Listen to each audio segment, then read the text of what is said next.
Wow.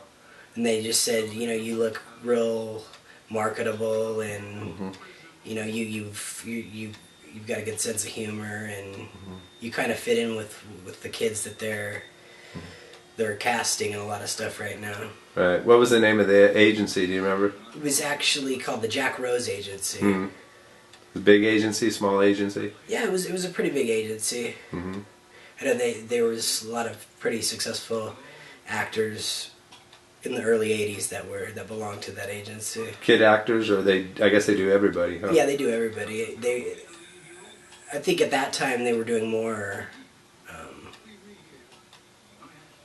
grown up. Can you remember some of the names that came out of that agency? I really can. I know the girl from,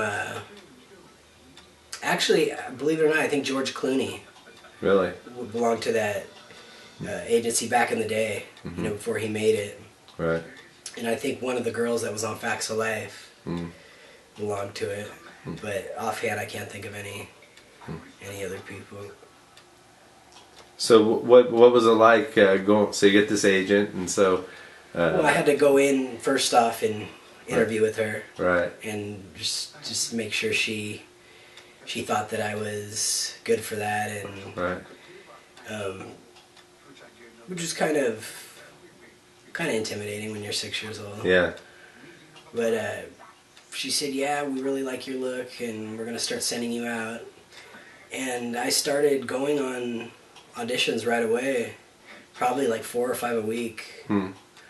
And so what were they for? Commercials, or were they for everything? Some were for commercials, some were for movies, some were for clothing ads. You know, where you just go and you model clothes. Right. Some theater work. Can you name some of those early auditions, or early either commercials or whatever, or clothing lines? I'm trying to think of way back, the first ones that I know I tried out for RoboCop.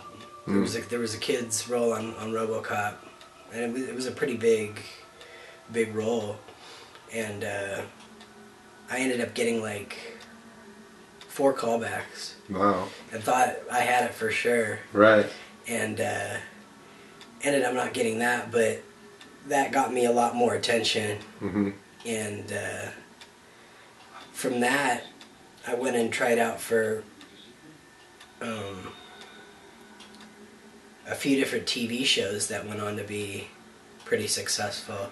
I tried out for Alf to be the kid on that show, and then did you get callbacks on that too as well? Yeah, I got I think 3 callbacks on that one, and I think they decided that I looked a little too old. That was their. So did you meet? Are you just meeting casting directors? Yeah. At this point, you're not meeting any directors or anything like that. Or? No.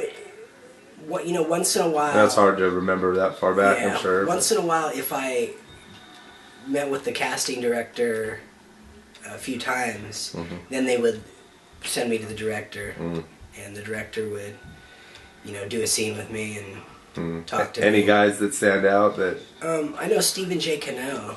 Wow, he's a big one back then. Yeah, he did a lot of TV shows Hill in the Street 80s. Blues, I think, or maybe yeah, he did everything. I remember his logo, you know. But other than that, just a lot of directors that didn't, I don't think, made it. Ended up making it that big. Right. But I did have a lot of. I did get a lot of callbacks for TV shows that ended up being really successful.